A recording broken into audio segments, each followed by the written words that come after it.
एष सुरासुरमणुसिन्धवन्दितं घोदघायिकं ममलं प्रणमामि वर्धमानं तीर्थं धम्मस्य कत्तारं शेषे पुनतीर्थयरे ससौवसिद्धे विशुद्धसद्भावे समनेय नाणदंसन चरित तव विर्यायारे ते ते सौवे समगं पत्तेगमेव पत्तेगं वन्दामि यवट्टन्ते अर्हन्ते मानुषे खेते किच्चारहन्ताणं सिद्धाणं तहनमो गणहराणम् अज्जावयवगाणं साहूनं चेदि सव्वेसिं तेसिं विशुद्धदंसन नाणपहाण समं समासेज्य उवसंपयामि सम्मं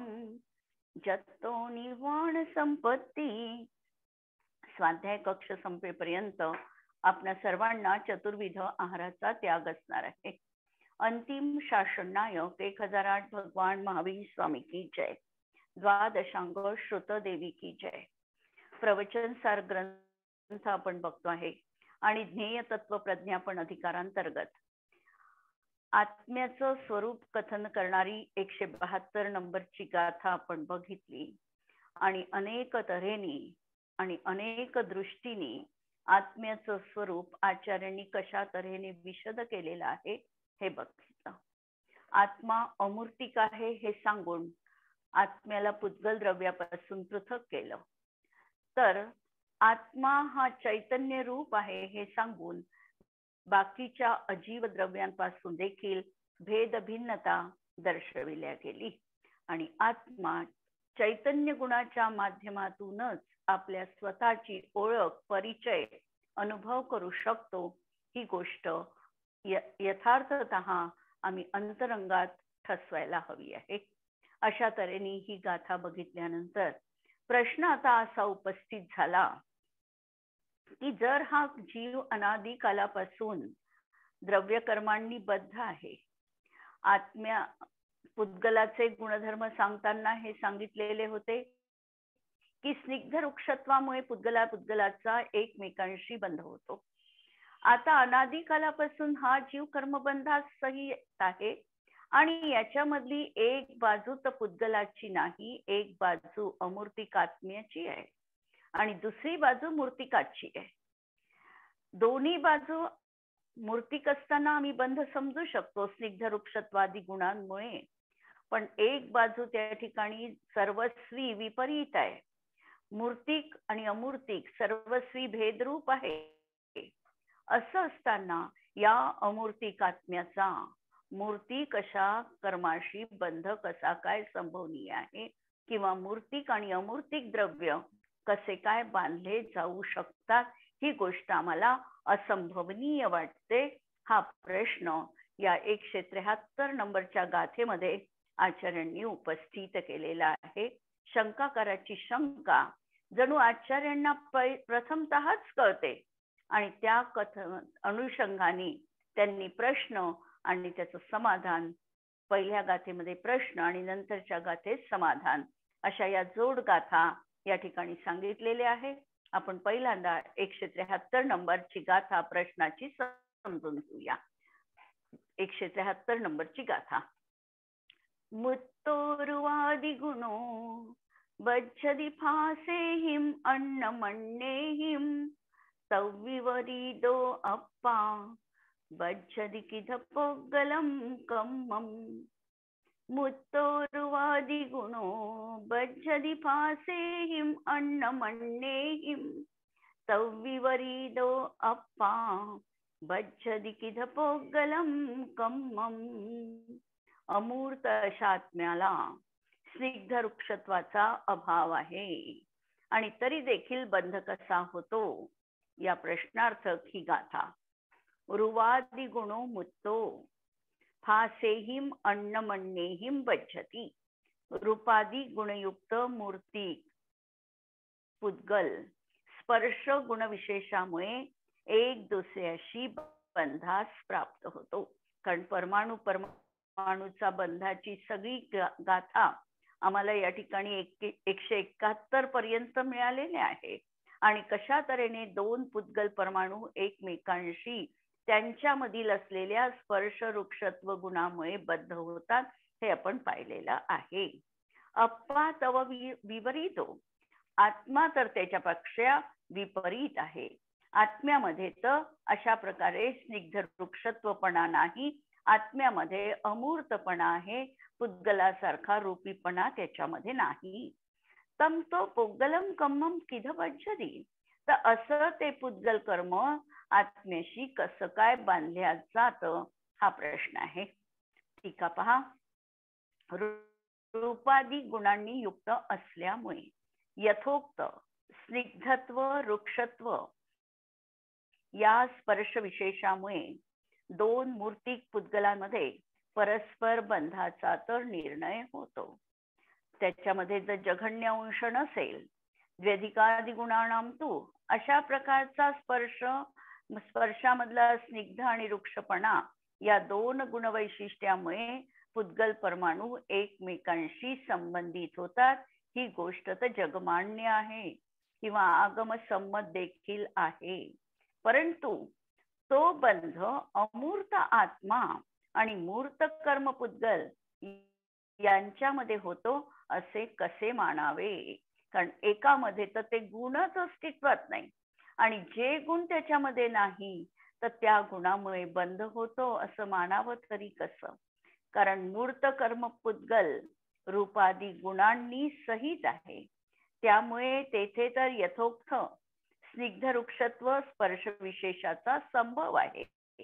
पण अमूर्तिक आत्मा मात्र रूपादी गुणांनी रहित असल्यामुळे तेथे पूर्वोक्त स्निग्धत्व वृक्षत्व स्पर्श विशेषाचा अभाव असल्यामुळे दोन पैकी एक घटक, एक जीव आहे आणि दुसरं कर्म आहे. या दोन पैकी एक घटक म्हणजे जीव हा घटक हा बंध योग्यतेने रहित आहे, कारण त्याच्यामध्ये स्पर्श रस गुण हे गुण त्या ठिकाणी विद्यमान नाही. हा प्रश्न आता या ठिकाणी शंकाकारांनी विचारला आहे आणि त्याचं उत्तर देताना आचार्य सांगतात 174 नंबरच्या गाथेमध्ये हे स्पष्टीकरण आलेले आहे. गाथा पहा. रुवादी एहिम रहितो पेच्छदी जाणादी रूवमादिनी दौवाणी गुणेय जधा सह बंधो तेन जानीहि.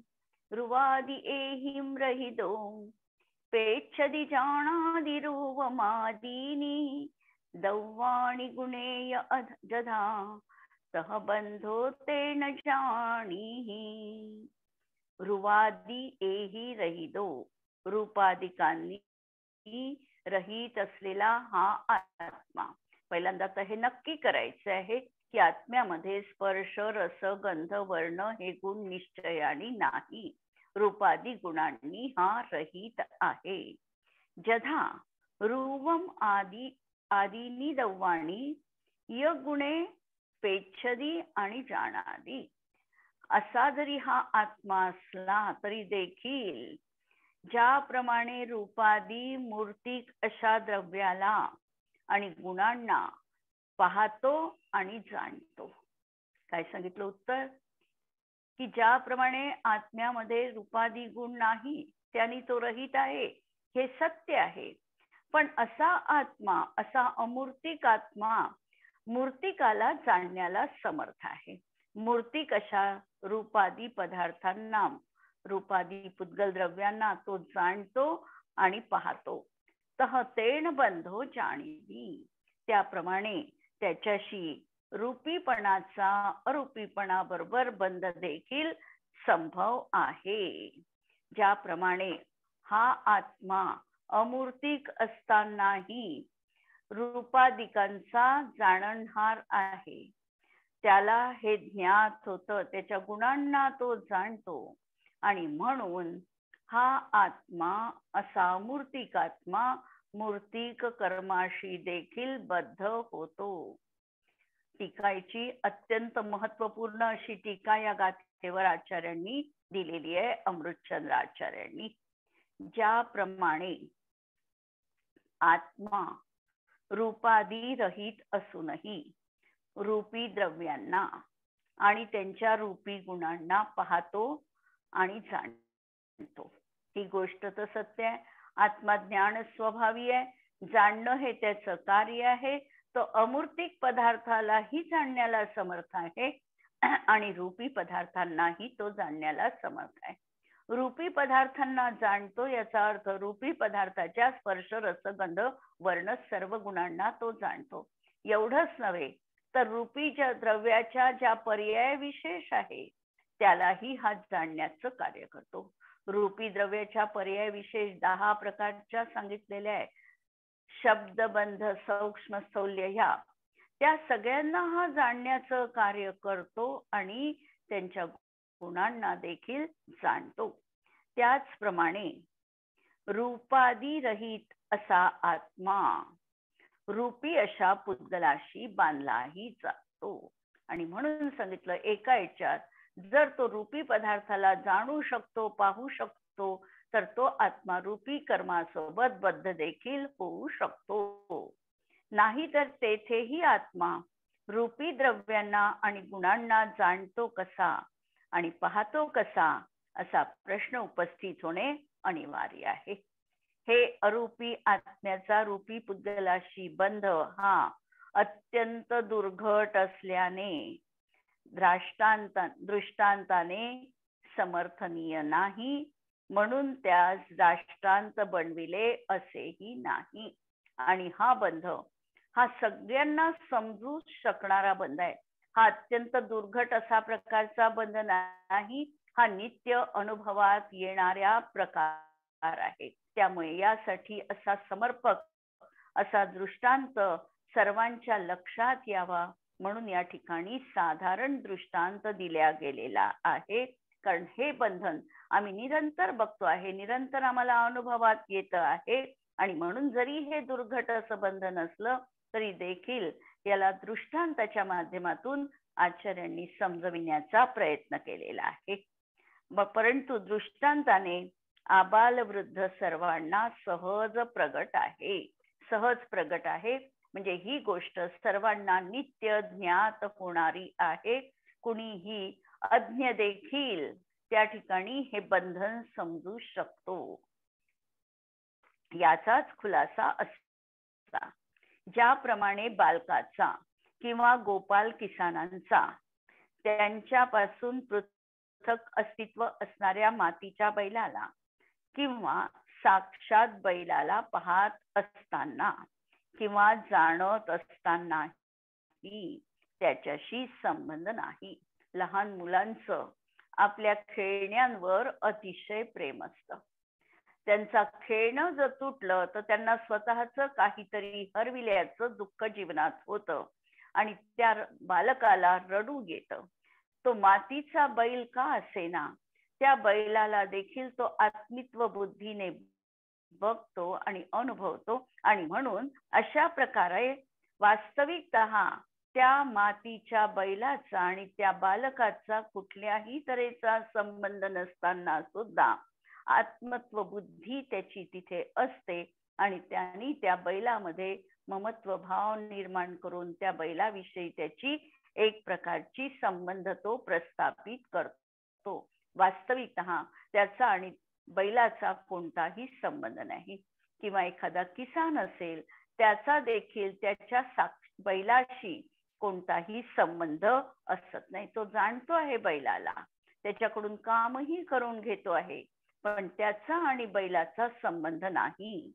परंतु पुढे आचार्य लगेचच किंतु परंतु ठेवतात आणि सांगतात की विषय भावाने अवस्थित असणाऱ्या बैलाच्या निमित्ताने, कारण विषय भावना आत्मत्वाची भावना हा बैल मला उपकारी आहे, हे माझं खेळणं आहे, त्याच्यामध्ये माझी प्रीती आहे, या प्रकारच्या भावनेनी बैलाच्या निमित्ताने उपयोगात प्रतिबिंबित बैलाच्या आकाराशी दर्शन आणि ज्ञानाने जो संबंध आहे तो बैलाशी संबंधरूप व्यवहाराचा साधक मात्र अवश्य आहे. शब्दांना आपण थोडस वेगळ्या पद्धतीने बघूया समजण्यासाठी. जेव्हा एखाद्या बैलाला ही व्यक्ती जाणते पाहते, हा झाला बाह्य बैल म्हणजे बाह्य ज्ञेय. या बाह्य ज्ञेयाच्या निमित्ताने आमच्या ज्ञानाच्या उपयोगामध्ये देखील तशा प्रकारे ज्ञानाचा आकार होणार आहे, ज्याला आम्ही म्हटलं ज्ञानाचा ज्ञेयाकार. आपण ह्या गोष्टी 4 गोष्टी आपण मागेही बघितलेल्या आहे. एक म्हणजे ज्ञेय, त्या ज्ञेयभूत पदार्थाचा जो आकार तो बाह्य ज्ञेयाकार. त्या बाह्य ज्ञेयाकाराच्या निमित्ताने आत्म्याच्या ज्ञान पर्यायी त्या आकाराचे पडलेले प्रतिबिंब हा झाला ज्ञानाचा ज्ञेयाकार. आणि ज्ञान अशा तऱ्हेच्या 4 गोष्टी. या 4 गोष्टीमध्ये 2 गोष्टी बाह्य आहे. ज्ञेय बाह्य आहे म्हणजे या ठिकाणी बैल बाह्य आहे. बैलाचा जो असणारा आकार म्हणजे बैलाचं रूप वगैरे हे अन्य आहे. या बैलाच्या निमित्ताने हे बाह्य ज्ञेय निमित्त कारण पडलं आणि या निमित्ताने ज्ञानाची तशा प्रकारची त्या समयात ज्ञानाकार म्हणा किंवा ज्ञेयाकार पर्याय झाली. म्हणून या ठिकाणी घेतलं की उपयोगात प्रतिबिंबित, उपयोगामध्ये त्या ज्ञेयाचं प्रतिबिंब पडलं आणि त्याचा आणि ज्ञानाचा असा संबंध आहे. आणि अशा संबंधामध्ये बाह्य कारण त्या बैलाचं कारण आहे, म्हणून व्यवहार आणि त्या बैलाचा आणि आमचा संबंध आहे असं म्हटलं जातं.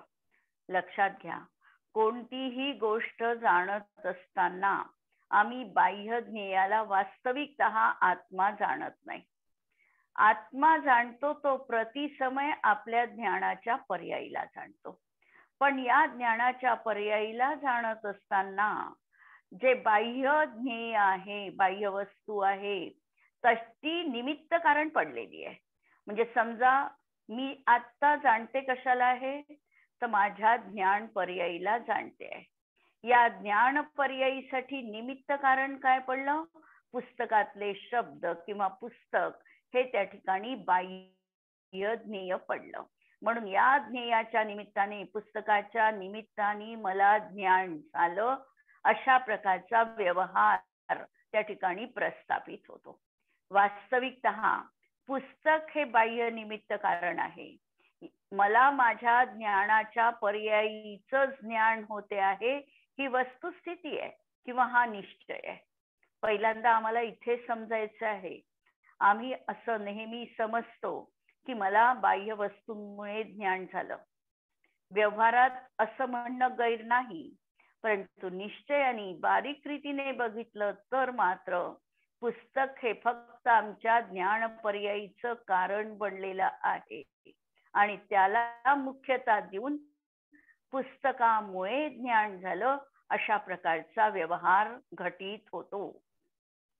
याही ठिकाणी हा जो बैल आहे किंवा कोणतंही बाह्य ज्ञेय आहे, या ज्ञेयाच्या निमित्ताने आत्म्याची ज्ञान पर्याय तशा प्रकारची झालेली आहे. जाणत आहे ज्ञान पर्यायीशी, संबंध आहे तो माझा ज्ञान पर्यायीशी. ज्ञान पर्यायीचा आणि आत्म्याचा संबंध आहे. पण या संबंधामध्ये ही बाह्य वस्तू, हा जो बैल आहे, हा निमित्त कारण पडला, म्हणून त्याला देखील व्यवहारामध्ये त्याचा संबंध आहे असं म्हटल्या गेलेलं आहे. हे समजलं की आपण हे वाक्य आपल्याला लगेच समजेल. पहा वाक्य, परंतु विषय भावाने अवस्थित असणाऱ्या बैलाच्या निमित्ताने, बैल हे बाह्य निमित्त कारण पडलेलं आहे, त्याच्यामुळे उपयोगात प्रतिबिंबित बैलाच्या आकाराशी, त्याच्या निमित्ताने माझ्या ज्ञानाच्या पर्यायी म्हणजेच उपयोगामध्ये बैलाच्या आकाराचं प्रतिबिंब पडलेलं आहे. आणि त्याने ज्ञानाला जो संबंध आहे, त्याचा आणि ज्ञानाचा संबंध आहे तो बैलाशी संबंध रूप व्यवहाराचा साधक मात्र अवश्य आहे. त्याप्रमाणे आत्मा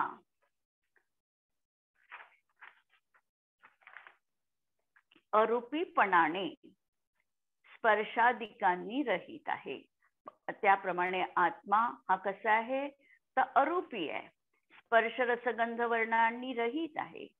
त्यामुळे कर्मपुद्गलाशी त्याचा वस्तुतः संबंध तर नाही, कारण दोन भिन्न द्रव्य आहे आणि भिन्न द्रव्य असल्यामुळे आत्म्याचा आणि कर्मपुद्गलाचा संबंध नाही.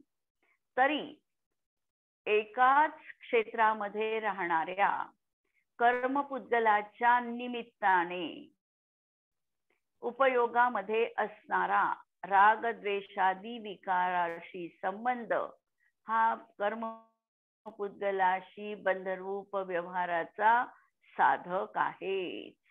परंतु एक क्षेत्रावगाह कर्मपुद्गलही तिथेच आणि आत्म्याचे प्रदेशही तिथेच. कर्मपुद्गलाच्या निमित्ताने आत्म्याच्या उपयोगामध्ये अशा प्रकारचं त्याचं प्रतिबिंब पडलं. रागद्वेषादी विकार भावांची निर्मिती झाली आणि या विकार भावाचा निमित्त कारण हे परद्रव्य कर्मपुद्गल म्हटल्या गेलं. म्हणून असा हा त्यांचा संबंध त्या ठिकाणी आहे. भावार्थ पहा, आत्मा अमूर्त आहे परंतु पुद्गल मूर्तिक आहे. त्या दोहोंमध्ये वास्तविक संबंध नाही. म्हणून त्यांचा बंध कसा होतो हा प्रश्न उठणं सहज शक्य आहे. याचे उत्तर येथे आचार्य देतात की ज्याप्रमाणे अरूपी आत्मा रूपी द्रव्य गुणांना पाहतो आणि जाणतो तसेच तो त्यांच्याशी बद्धही होतो. कारण तेथे तर हाच प्रश्न समान रीतीने उपस्थित होतो की अमूर्तिकाला जाणतो कसा, मूर्तिकाला जाणतो कसा. हा प्रश्न जर आपल्याला ज्ञात झाला तर मूर्तिकाशी बंध कसा हा प्रश्नही तशाच प्रकारचा आहे. जसे शेतकऱ्याचा बैल आणि बालकाचा मातीचा बैल हा त्या किसानापासून आणि बालकापासून वेगळा आहे, परंतु उपयोगाचा स्वच्छता स्वभाव असल्यामुळे उपयोगामध्ये त्याचे आकार झळकतात. उपयोगात ज्ञेयाचे आकार झळकतात हा ज्ञानाचा ज्ञान पर्याय आहे. उपयोग आणि ज्ञेयाकाराचा संबंध आहे आणि उपयोग आणि स्वतःची ज्ञान पर्याय यांचा संबंध आहे. परंतु त्या ज्ञेयाकाराचे निमित्त ज्ञेयभूत पदार्थ आहे. पण तो ज्ञेयाकार का झाला, त्याचं बाह्य निमित्त कारण ही वस्तू आहे, बाह्य वस्तू त्याचा ज्ञेयाकार आहे. म्हणून उपयोग आणि ज्ञेयाकार यांचा संबंध हा ज्ञेय पदार्थ आणि जाणणारा जीव यांच्यामध्ये संबंधाचा व्यवहार मात्र सिद्ध होतो. म्हणून आत्म्यानी परज्ञेयाला जाणलं अशा प्रकारचा व्यवहारिक संबंध तिथे प्रस्थापित होतो. तद्वत आत्मप्रदेशांमध्ये कर्मपुद्गल एक क्षेत्रावगाही होऊन स्थित आहेत. आत्म्याच्या स्वच्छ उपयोगामध्ये त्याचे आकार झळकतात आणि उपयोग अज्ञानाने विकारी बनतो. काय सांगितलं की आत्म्याचे आणि कर्माचे प्रदेश एक क्षेत्रावगाही आहे. जिथे आत्म्याचे प्रदेश आहे त्याच ठिकाणी कर्म देखील कर्मांवर्गणा देखील विद्यमान आहे आणि त्याच्या आत्म्याचा स्वच्छत्व स्वभाव आहे. त्याच्यामुळे आत्म्यामध्ये ते कर्म जे आहे त्याचे आकार झळकतात आणि जीव आपल्या अज्ञान रूप भावाने ज्ञान स्वभावी न राहता राग द्वेष मोहरूप विकारी भाव रूपाने परिणत होतो. त्याचा अज्ञानता भाव आहे आणि त्यांनी आपला भाव सोडून ज्ञान भाव सोडून अज्ञान भावाने तो परिणत झाला आणि म्हणून तो अशा प्रकारचा राग द्वेष मोहानी परिणमत झाला. त्या आकाराचे निमित्त कर्म पुद्गल आहे. उपयोग आणि ज्ञेयार्थ परिणती रूप विकार यांचा असलेला संबंध हा उपयोग आणि ज्ञेयभूत कर्म पुद्गल यामध्ये बंधाचा जो व्यवहार आहे त्याचा साधक आहे. आणि अशा तऱ्हेने उपयोग आणि ज्ञेयार्थ परिणती, ज्ञेयार्थ परिणती याचा अर्थ वस्तूमध्ये इष्ट अनिष्ट कल्पना करणे. अशा प्रकारे इष्ट अनिष्ट कल्पना केली, अज्ञान रूपाने हा परिणत झाला, हा विकारी बनला आणि विकारी बनल्यामुळे हा असा त्यांचा आणि कर्माचा बंध त्या ठिकाणी संभवनीय आहे. ज्याप्रमाणे धनधान्य सुवर्णपुत्र वगैरे जो काही परिग्रह आहे तो आत्म्यापासून सर्वथा वेगळा आहे. त्यांचा आणि आत्म्याचा तत्वतः संबंध नाही, परंतु त्या परिग्रहाचे ज्ञेयाकार ज्ञानामध्ये अवतरित झाले असताना अज्ञानी जीव मोहाने त्यांनाच आपले स्वकीय समजून मोह राग द्वेष रूप परिणमतो. हे सगळ्यात महत्वाचं आणि नोट डाऊन करण्यासारखं आणि आमच्या हृदयस्थ करण्यासारखं वाक्य आहे. कोणतं? की वास्तविकतः बाह्य परिग्रह जो आहे हा आत्म्यापासून सर्वथा वेगळा आहे. त्याचा आणि आत्म्याचा तत्वतः कोणताही संबंध नाही. परिग्रह आत्मा ग्रहण करू शकत नाही आणि परिग्रहाला त्यागही करू शकत नाही. जे ग्रहणच आत्मा कधी करू शकत नाही त्याचा त्यागही जीवनात होऊ शकत नाही. अशा प्रकारे ग्रहण त्यागाच्या प्रक्रियेपासून हा परिग्रह सर्वथा पृथक आहे, कारण ते परद्रव्य आहे आणि यामध्ये अत्यंत अभाव आहे दोन द्रव्यांमध्ये. तरी देखील हा जो बाह्यतः असणारा परिग्रह आहे, ज्ञानाच्या उपयोग स्वच्छतेमध्ये त्या परिग्रहाचे ज्ञेयाकार प्रतिबिंबित होतात. कारण जाणणं, प्रतिबिंबित करणं हा ज्ञानाचा स्वभाव आहे. ज्ञानाची स्वच्छत्व शक्ती आहे. आत्म्याचा एक स्वच्छत्व नावाचा गुण आहे, शक्ती आहे, की ज्या शक्तीच्या निमित्ताने अशा प्रकारे कोणताही पदार्थ जाणत असताना त्याचा ज्ञेयाकार ज्ञानामध्ये प्रतिबिंबित होतो. ज्ञानामध्ये प्रतिबिंबित होणं इथपर्यंत सगळ्या गोष्टी ठीक आहे. ज्ञानामध्ये प्रतिबिंबित झाला तरीही आत्म्याचं काहीही बिघडलं नाही, परंतु ज्ञानामध्ये हे प्रतिबिंबित झालेले ज्ञेयाकार पाहून आत्मा त्यामध्ये आपल्या अज्ञान रूप भावानी हा परिग्रह म्हणजे मी आहे, हा माझा आहे किंवा हा माझा नाही, अशा प्रकारचा भ्रम त्याच्या जीवनात उत्पन्न होतो. म्हणजे त्याचा उपयोग जो स्वच्छत्वपणा आहे हा उपयोग मलिन होतो. त्या मलिन होण्याचं कारण बाह्य परिग्रह.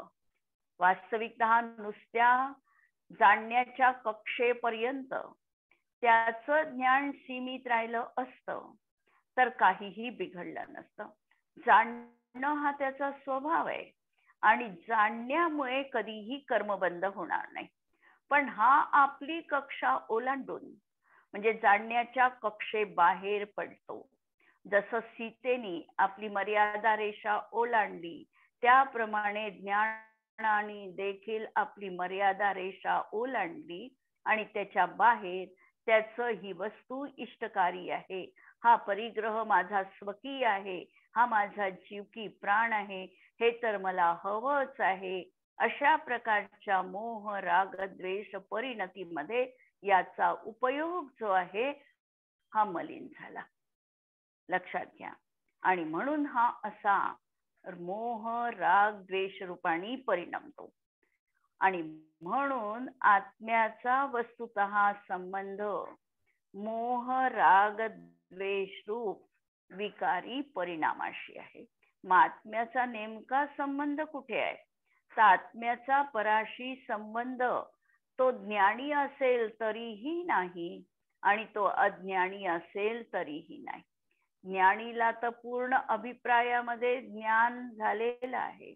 त्याचा अभिप्राय योग्यच आहे, पण अज्ञानीचा अभिप्राय चुकीचा आहे. अज्ञानी परवस्तूमध्ये आसक्तपणाने, अत्यंत तल्लीन भावानी त्या वस्तूलाच सर्वस्व मानून बसतो. त्या वस्तूच्या प्राप्तीसाठी हर प्रकारे प्रयत्न करतो, किंवा प्रतिकूलता असेल तर तो संयोग हटविण्याचा जबरदस्त पुरुषार्थ करतो, म्हणजे द्वेष परिणती करतो. ती वस्तू त्याच्यापासून पृथक आहे, ती हटणार आहे किंवा जुळणार आहे, ती त्याची उपादानगत योग्यतेनुसार होणार आहे. पण हा याच्या उपयोगामध्ये मलिनता करून, अज्ञानजन्य भाव करून, माझ्याकडून स्वतः करवी ती वस्तू टिकली पाहिजे किंवा नष्ट झाली पाहिजे, अशा प्रकारची परिणती सदैव करतो आणि हा विकारी बनतो. आणि विकारीपणा आणि आत्म्याचा असा संबंध त्या ठिकाणी आहे. त्याला निमित्त कारण बाह्य वस्तू पडलेली आहे आणि म्हणून त्या विकाराचं निमित्त परिग्रह आहे. म्हणून तो रागादिकांशी असलेला संबंध हा परिग्रहाशी जो संबंधाचा व्यवहार आहे त्याचा साधक आहे. म्हणून या परिग्रहामुळे जीव बंधनात अडकला. या परिग्रहामुळे जीव क्रोधी, रागी, द्वेषी बनला. याच्यामुळे ममत्व भाव जीवनात आला. ही भावना आणि हा व्यवहार त्या ठिकाणी सुघटित होतो. अर्थात रागादिकांशी तन्मयता म्हणजे हा जर याच्या चैतन्य स्वभावात लीन राहिला असता तर अशा प्रकारे रागादी विकार झाले नसते. आणि रागादी विकारांशी हा तन्मय एकत्वाचा अनुभव घेतो आणि हा एकत्वाचा अनुभव हाच वास्तविकतः जीवनामधला बंध आहे. परद्रव्याशी संबंध हा उपचाराने किंवा व्यवहाराने बंध आहे. अशा तऱ्हेने द्रव्यबंध का होतो, हा जीव का बांधल्या जातो, ही गोष्ट या ठिकाणी सांगितली. बंधाची गोष्ट येत असताना साधारणतः प्रवचनसार मध्ये 3 प्रकारचा बंध सांगितलेला आहे. एक भावबंध सांगितला, एक द्रव्यबंध सांगितला आणि तिसरा उभयबंध सांगितला. भावबंधामध्ये किंवा भावबंधामध्ये पाहायचं आहे की हा जीव अडकला कुठे. हा जीव कर्माच्या म्हणजे द्रव्य कर्मामध्ये अडकला नाही, हा जीव परपरिग्रहामध्ये अडकला नाही, तर हा जीव स्वतःच्याच भावबंधाच्या परिणामात अडकलेला आहे. रागाला हा इष्टकारी मानतोय, रागामध्ये अनुराग करतो आहे आणि हाच वास्तविकतः याचा भावबंध आहे. राग माझ्या जीवनात आला आणि रागाला हा उपादेय समजतो. उपादेयपणा रागामध्ये मांडणं हाच वास्तविकतः यासाठी भावबंध आहे. आणि द्रव्यबंधामध्ये हा जीव वास्तविकतः बंध कुठे होतो आहे, तर बंध कधीही एका दृष्टीने निश्चयाने आत्म्याशी बंध नाही आहे. हा जो आत्मा अनादी कालापासून द्रव्य कर्माचा संचय याच्याजवळ विद्यमान आहे. पूर्वीचं द्रव्य कर्म याच्याजवळ निरंतर बद्ध अवस्थेत याच्यामध्येच विद्यमान आहे. याचा परस्पर अवगाह संबंध आहे आणि नवीनचे परिणाम केले, परिणामांनी जे काही कर्मांवर्गणा कर्मरूप परिणत झाली तिचा आणि जुन्या असणाऱ्या कर्माचा यांचा बंध होतो आहे. हा आहे केवळ द्रव्यबंधाचा प्रकार. आणि जेव्हा जीव कर्मबंधनात पडला असं म्हणतो त्यावेळेला भावबंध आणि द्रव्यबंध यांची एक संयुक्त अवस्था तिथे पाहायची आहे. वास्तविकतः उभय बंधामध्येच दोनही गोष्टी येऊन जातात. द्रव्यबंधही येऊन जातो आणि भावबंधही येऊन जातो. कारण उभयबंध सांगत असताना जीवाच्या परिणामांच्या निमित्ताने कर्मांवर्गणा जी कर्मरूप परिणत झालेली आहे तिचा बंध होणं ही जी व्याख्या आपण सांगतो याच्यामध्ये जीव द्रव्याचा म्हणजे जीवाच्या भावांचंही कथन आहे. त्याच्यामध्ये जीव आपला स्वभाव विसरला आणि विभावामध्ये रममाण झाला, हा त्याच्यासाठी भावबंध असणार आहे. आणि आधीच्या कर्मामध्ये नवीन कर्म येऊन मिसळणं हे द्रव्यबंध असणार आहे. या दोहोंची युगपद व्यवस्था कथन करणं हा उभयबंधाचा प्रकार आहे. अशा तऱ्हेने आचार्यांनी या गाथेचं विश्लेषण आणि स्पष्टीकरण दिलेलं आहे. उद्या यावर परत आपण थोडक्यामध्ये विश्लेषण पाहून यांचे प्रयोग आम्ही जीवनात कसे करायचे यावर चर्चा करू. जिनवाणी के ज्ञान ते सूझे लोकालो, सो जिनवाणी मस्तक नमो सदा देत हूँ घो.